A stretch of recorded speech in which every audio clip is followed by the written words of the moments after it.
Happy Saturday to all! This is Alwin Ignacio, the diva that you love.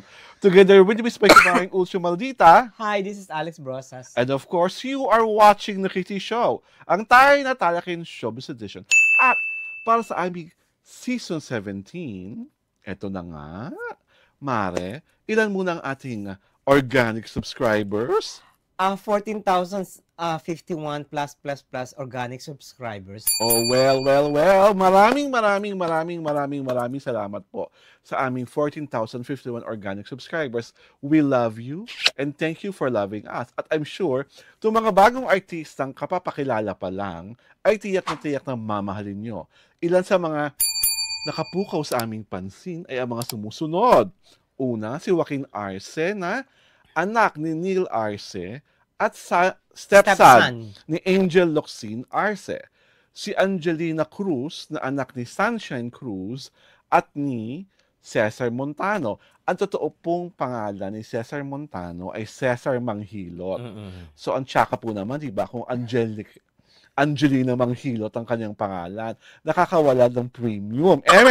At si Christoph Someru na anak ni Gladys Reyes at ni Christopher Rojas. Yeah. Na Someru talaga ang last name kasi he has a French father. At para balita ko, meron ka pang isa na natipuhan. Si Inigo Jose, anak ni James Blanco. He's using his two names, Inigo Jose. Hindi niya ginamit ang kanyang last name na James, na ang papa niya, na Blanco. Hindi mo walang traces ng... Kamukha siya ng mami niya. Mami niya? So, ang tanong ng bayan, Mara, dahil nandun ka muna, ito muna ang question. Sa tingin mo ba, nepo babies ang mga ito? Nepo baby is yung di ba, anak ng artista. Yun ang term ngayon na, di ba? Yun ang mga... Di ba laging pinupulaan ang mga anak ng artista na walang ginawang ibang karera, kundi sinundan lang ang yapak ng kanilang mga magulang kasi easy money nga naman sa showbiz. Kaysa magpapaka-corporate sila. Meron pa si Carmela Ford. Ha? Si Carmela Ford. Anak ni Carla Estrada. Pero yun nga, nananalig ka ba? Sasakin mo ba, tama na tawaging nepo babies ang mga bagong artistang ito? Kasi, yung nepo is a negative term. Kasi it connotes nepotism. Di ba? Yes. Yun eh. Di ba? Pero, actually, it is a challenge to these new artists. Kasi, they have a pedigree na dapat nilang, it's either i-match or i-upstage. But, speaking of i-match or i-upstage, as the late, great Alfio Lorenzo used to say, walang anak ng sikat na artista na masukit pang higit kaysa sa kanyang mga magulang. Which is the case na patotohanan ni Cristina Cassandra Concepcion, which never became a megastar. Luis Manzano, that was never near the character-actor branding of his father, or the Star for All Seasons title of his mother, or Ian De Leon for that matter. Yeah. Na anak ni Nora Honor at Christopher De Leon. Sa tingin mo ba itong mga baetang ito, babaguhin yung katotohanan na yun? They will not be an exception to the rule. Oh, why do you say so? Masyadong mataas yung yung achieve ng mga parents nila. They will suffer in comparison. Although, ang na lang is galingan na lang nila. Di ba? Patunayan yung talent. Yung talent na lang. At I think, crucial yung pagpili ng tamang proyekto. Kasi, si Gladys Reyes was never a singer. Ito yung anak niya, singer. At least bumali. Bumali. Si Christoph. Si naman, singer na actress pa, si Sunshine Cruz. Ito rin ang tinatahak nung Angelica. Ang lang dyan, ang walang babaliin dyan ay si Joaquin Arce kasi producer yung ama niya di ba? At naman siya, hindi siya biological son ni Angel. Ni Angel. So, he has nothing to prove para doon sa pamilya niya. And si Inigo Jose, nasabi mo nga, gwapong-gwapo. Yeah. Hindi rin naman talaga big star si James Blanco. He's more known as a character actor. Diba? So, pwedeng si Inigo ang mag-stand out. Who are the other ladies na Young Ladies Will yung Stand Out mga yung mga pamangkin ni Regine. Wala The Mitra Sisters. Wala yun. Diba? Yung trio-trio. Wala yun. Kung singer silang tatlo. Singer. Doon na lang yun. Tapos yung anak ni Patrick Garcia. Pero lang maliit. Batang babae. Hindi rin yun. Tapos, may singer. May dancer. Sino? Yung Ice. Ice na anak cute. Wala. Wala. Ice Almeria, I think. Talagang siya. Talagang, wala. Single lang siya. Babae. Lalaki, Ice. Ang gwapo. Ang niya. Wala sa akin, maganda naman talaga lalaking may new bloods sa showbiz kasi yun talaga nagpapaikot sa mundo natin, di ba? Yeah. Bagong artista, bagong dugo, bagong excitement. I just hope they leave na mapakita talaga nila na, talaga kami. Hindi malayo ang parang santol sa... Actually, they are on pins and needles kasi most of the may celebrity parents, may celebrity lineage. Parang feeling ko baka mas nervous pa yung parents. Oo, di ba? Kasi di ba, just so in case naman na wag namang mangyari na hindi bubongga yung karera. Di ba parang sabihin, hindi naman pala porke nepo baby, ibig sabihin si Sika. Hindi naman talaga Diba? It's not a guarantee. With the current currency right now, wala pa talagang sumikat na malaking-malaki. Wala talaga. Wala ka talagang matandaan. Even the Bullock twins, I don't think they will ever reach Aga and Charlene's success. Nga. Hindi, ang lagi ko sinasabi, ang only exception niya si Richard Gutierrez. Siya yung tumapat sa kasikatan ng father niya. Diba? Pwede siya lang. Si Daniel kasi, hindi naman masyadong sikat. No offense meant to the father, no offense meant to the mother. Hindi nila inabot yung, di ba? Ganung klaseng kasikatan. Degree ng kasikatan.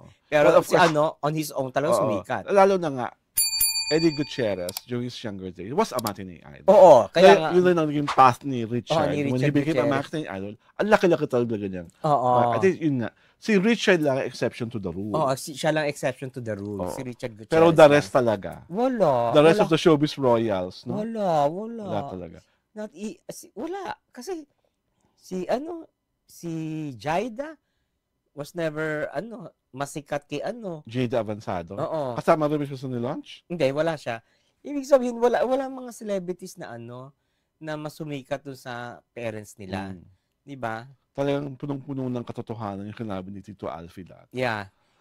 Meron pang I mean, yung kanyang sinabi, it holds true until now. Diba? Diba? So, at ito na talaga nag-hold true until now. Ang aming mga letter senders. Mare, mauna ka magbasa nito. Oo nga. Ikaw muna dyan. J. Crisostomo. Wow. Team reply, Nako, watching from Jeddah, Saudi Arabia. Alam mo, ni-research ko itsura ni Jake Crisostomo. In fairness to you, Jake, ang gwapo mo. Parang eto na. Ito gusto ko to eh. Kasi parang parang isang mahamang sanaysay. Yeah. At isang pampupugay. It's a novel. Isang sanaysay, isang pampupugay. Kung sino po ang binibigyan pugay dyan, mabamalam niyo pa pag binasa ko na. Sana, si Jessie Neri. Mula kay Jessie Neri, sana ang pagtuunan ng pansin dyan sa Pilipinas ay ang kasaganahan ng pamumuhay ng lahat. At ninuman. At hindi yung mga ilusyon ng ilang maton na tulad ni Macneil Briguela. Hindi na uso ang pawok sa usaping gender ideology and gender identity politics. As usual, late na naman ang mga Pilipino sa US dahil nga sa tagumpay ng Trump administration, may shift na naganap sa kultura. Marami na lang tarang inilalabas ang ngit-ngit sa mga kaabusuhan at entitlement ng so-called trans community. As of the moment, it is the policy of the United States to recognize only two sexes, male and female. At hindi officially and legally naninirecognize yung preferred pronouns pa ek-ek. Kung si Ultra Bonita nga na halos clone na ni Miss Pilar Pilapil sa itsura at katarayan ay grounded sa realidad na ito. Ito namang si Briguela. Nabala. Rock.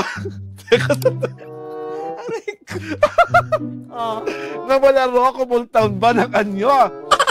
At Bicas ay napaka-ilusyonada. Before anything else, I just have to say to you, Lenny, you nailed it!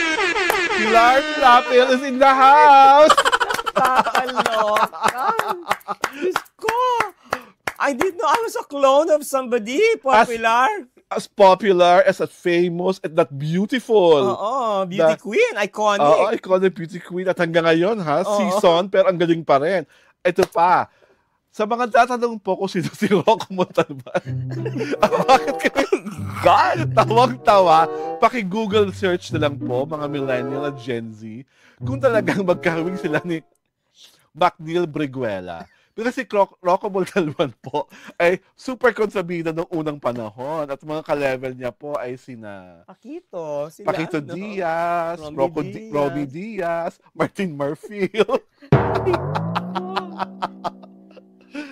Yung mga literal po talagang swangit tapos kontrabida na winawalang niya kadalang si FPJ sa kanyang mga action movies. Hindi ba naman? O, yan na. Kasaysayan yan. At ito na. Isa na namang pagpupugay. Kung sa naon na, Pilar Pilapit, ito naman ang sabi ni Lenny Parasukol kay Kumaring Ultra Maldita. Mare, basa! Napakahusay po ng pagtalakay nyo sa mga topics na dinidiscuss nyo. Hindi bias at walang kumakantang wala sa tono at super corny. Kawit po ni Ma'am Alex, si Agot Isidro. I'm confused now, my God! Ay, which is weird. Charot! Di ba, Pilar Pilapil? Alam, isang common. Lahat sila sofistikada. Ganon? Pangalawang common, lahat pagkatalino. Okay. Pangatlong common, lahat glamorosa. Ay, diba? my God. Ayaw mo pa. Pilar Pilapil na, Agot Isidro pa. Buti na lang, wala na dito tribute. Kasi pag tribute pa to sa'yo, magpo-walkout na ako. Nakakaloka. Anyhow, ito na ang aming pangatlong letter sender. It's John. Wait, so you guys are also part of the Paurong-gay people? My God. The only thing that is constant is change. Ika nga, evolve or die. Kung gusto nyong ma-preserve ang lahat ng mga paurong na views when it comes to social issues, edi dyan kayo, huwag kayong mandamay ng iba. Gusto ko lang kitang i-correct. Never na magiging mali ang tama. At never dapat mag-evolve ang tama. Lalo na nga tama siya. So, huwag mong pagdainan ng pagiging pa-woke mo, it's dyan. At huwag mong pagdainan na paurong ang aming mentalidad. Dahil, yan na nga ba kinasabi ko sa inyong mga nagpapawoke. Pag ang opinion ay dissenting sa opinion nyo, pinapalabas nyo agad na paurong. Yeah. Makaluma, nakakatanda. Huwag kang mag-alala kung hindi ka tatanda. Bukas, magpapadala kami ng corona. Aray ko. Diba? Kasi ganyan kayo mag-isip. Minamaliit nyo ang wisdom ng mga taong mas nauna sa inyo, na mas may karanasan kaysa sa inyo. Hindi pagiging paurong ang pagiging tama. Hindi rin pagiging paurong ang pagkasabi na hindi tama ay pagpilitan nyo na kayo ay she. Diba? Kung yun sa tingin nyo ay karapatan nyo, o di sige, tumira kayo sa Amerika nang magkakitaan kung paano nyo kayo lalaban sa male at female lang na sex. Diba? Huwag nyong sasabihin na, kasi you always try to create the impression that you know it all. Yeah. You don't. Kahit nga kami. Every day is a learning process. The only thing permanent in life is change. But when something is right, you never change it. Because that is fundamentally strong, and it will go on and on and on as right. And on that note, this is Alwin Ignacio, the diva that you love. Together with me is my Kumaring Ultra Maldita. Hi, this is Alex Brosas. And yes, you are not seeing Pilar Pilapil nor Agot Isidro. It is Alex Brosas. This is The Kitty Show, ang tayo na talakihan showbiz edition.